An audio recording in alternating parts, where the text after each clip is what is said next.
Paulo mencionou, né, que lá nos anos de 1900, né, que a gente fez ali a retrospectiva, a gente usava muito a campanha de massa, né, falar para o povo em geral. Então, televisão, rádio. E agora, quando a gente entra nos anos 2000, com a internet, você consegue individualizar um pouco mais, falar mais direto ao seu público ou para aquele grupo de pessoas.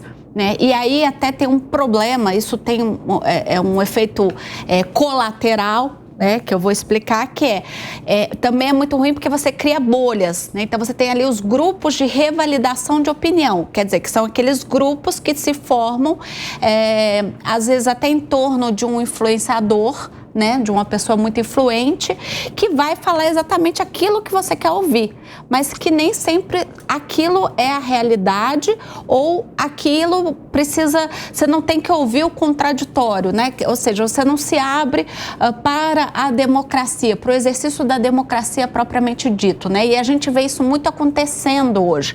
Então, hoje, além dessa campanha velada, direta, a gente ainda tem aí influenciadores usando esses grupos de revalidação de opinião, que é o sujeito que vai lá, ele tem uma boa oratória, né, um sujeito que sabe persuadir bem, né, e ele vai criando ali dentro daquilo que você quer ouvir toda uma narrativa para te induzir para determinado grupo político, para determinado político. Né? Então, mas a gente ainda tem também as campanhas de massa. E aí eu queria ouvir um pouquinho de vocês nessa mistureba que eu fiz, porque a gente ainda tem o raio do horário político, né? Gratuito político, né? Aquele horário ali no horário nobre, o horário político. Que não é democrático, né? E ele serve para alguma coisa no frigir? Alguém para assistir? Vocês acham acho que para. Que tem que continuar este horário político? Aí fiquem à vontade agora aí para quem quiser falar primeiro.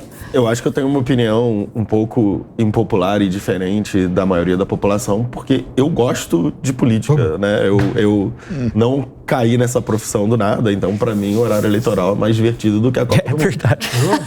Mas a gente vê cada candidato aí que vira um programa humorístico, assiste, né? É verdade. As pessoas não assistem mais. E foi pelo horário eleitoral que muitos desses candidatos ficaram conhecidos, muitas dessas campanhas foram feitas, mas me parece acompanhar um pouco a trajetória descendente do horário eleitoral em termos de atenção, e atenção que se reflete até, a gente não consegue mais. Qual foi o último grande momento do horário eleitoral? Talvez tenha sido o Tiririca no pior que está, não fica, mas, né, nós temos hoje, se a gente pensar na campanha de 1989, que a gente estava comentando aqui antes, o Collor foi o vencedor, há pelo menos umas 5 campanhas mais famosas e marcantes no horário eleitoral do que a do Collor.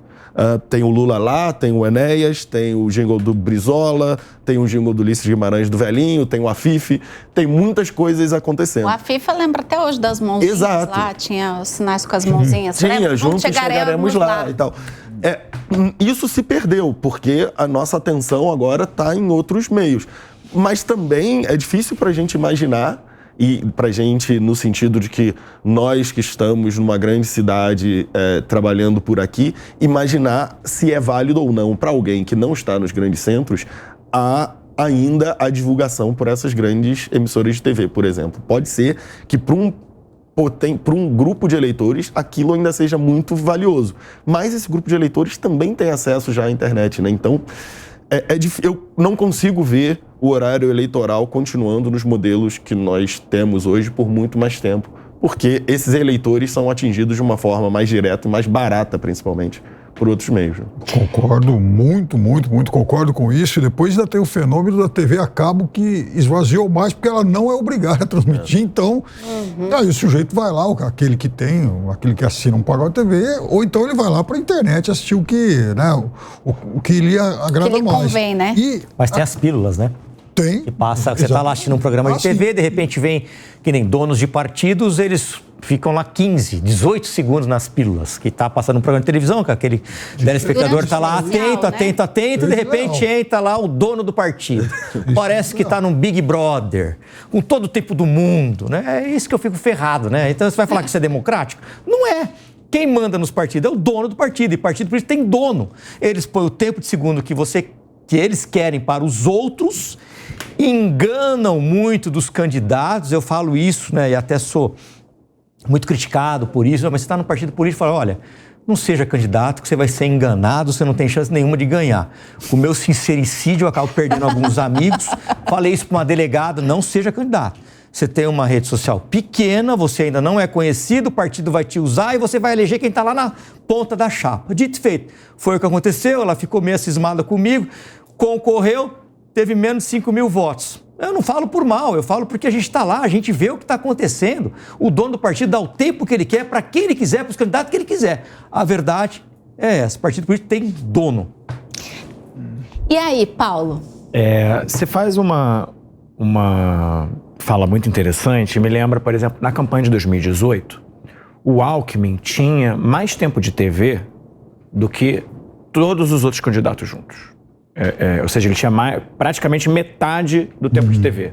E, salvo engano, chegou ali em torno de 5%, 6%. Eu preciso lembrar. 4,80 e alguma coisa. 4,80 alguma coisa. Não chegou a 5. Não chegou a 5.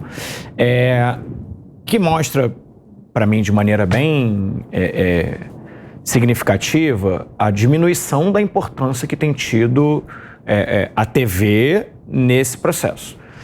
Por que eu estou comentando isso também? Você falou, por exemplo, da crise que teve lá na campanha do Trump com a Cambridge Analytica. O que foi essa crise para você aí que está em casa? Na verdade, uma disponibilização de uma quantidade absurda de dados sobre você e sobre seu comportamento estavam disponíveis ali para um candidato, de maneira que as próprias pessoas não tinham consciência, não tinham noção que estavam disponibilizando tantos dados assim. E a campanha do Trump começa a fazer uma coisa que a gente chama no marketing político de segmentação. Então, se você é uma mulher de 20 anos de idade, você vai receber um tipo de mensagem. Se você é imigrante, você vai receber outro tipo de mensagem. Se você é uma pessoa negra de um estado, outro tipo de mensagem. Ou seja, uma mensagem conforme a tua demanda naquele momento. Conforme a tua... e muito baseado, né, já no seu comportamento. Essas mensagens eram testadas, essas mensagens...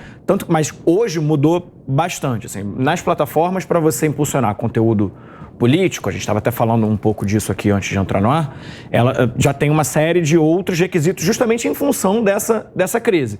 Por quê? Porque se eu consigo entender na minúcia o teu comportamento, o que você gosta, o que você não gosta.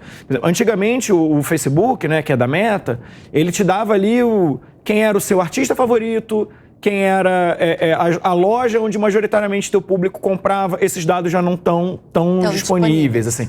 Isso porque aqui no Brasil, na verdade, a gente ainda tem uma certa abertura ainda para essa questão dos dados muito maior do que a própria legislação americana ou a própria legislação europeia, que vem restringindo cada vez mais o uso de dados justamente pelo tamanho do problema que você pode causar no processo democrático, essa quantidade de dado e informação.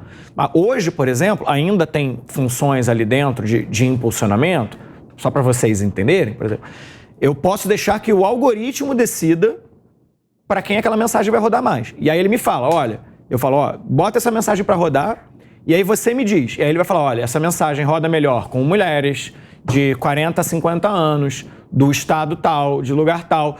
E isso é uma informação que o algoritmo te dá. Se você tem uma base de dados qualificada, você pode subir essa base de dados, ou seja, vou dar um exemplo aqui do Bolsonaro. O Bolsonaro fez uma motociata e aí criou-se ali uma história de que aquela motociata seria proibida. Com isso, ele captou mais de 500 mil contatos de pessoas que estavam muito interessadas em defender Bolsonaro. Subindo essa base de contatos para o teu impulsionamento, a ferramenta permite que você impulsione conteúdo para pessoas com um tipo de comportamento similar àquela base de dados que você seguiu. Ou seja, pessoas que têm comportamento similar. Ou seja, se eu tenho uma base de dados qualificada, eu consigo fazer com que aquela mesma mensagem, sei lá, vamos supor que eu tenho uma base de dados muito qualificada de policiais. Eu uso essa base e vou jogar aquela mensagem para São Paulo inteiro, eu vou conversar com pessoas que pensam muito parecido com policiais. Então, isso é uma forma que as ferramentas hoje permitem, isso ainda hoje é permitido, né? E influencia muito diretamente. Obviamente, tem todo um campo, tem toda uma ciência, tem todo um conjunto de profissionais que estudam esse processo hoje. Mas, sem nenhuma dúvida, como eu falei, né, a gente saiu de uma dinâmica de comunicação de massa para uma comunicação muito mais segmentada. A gente vê isso até com fake news acompanhando a eleição. Você vai ter a fake news que pega mais para mulheres, você vai ter a fake news que pega mais para um público neopentecostal, você vai ter a fake news que pega mais para o público que é empresário. Porque as pessoas já têm uma certa tendência a acreditar num determinado conjunto de coisas, e isso faz com que elas sejam mais suscetíveis a esse tipo de informação mentirosa. Então, tudo isso acaba por influenciar o jogo político hoje.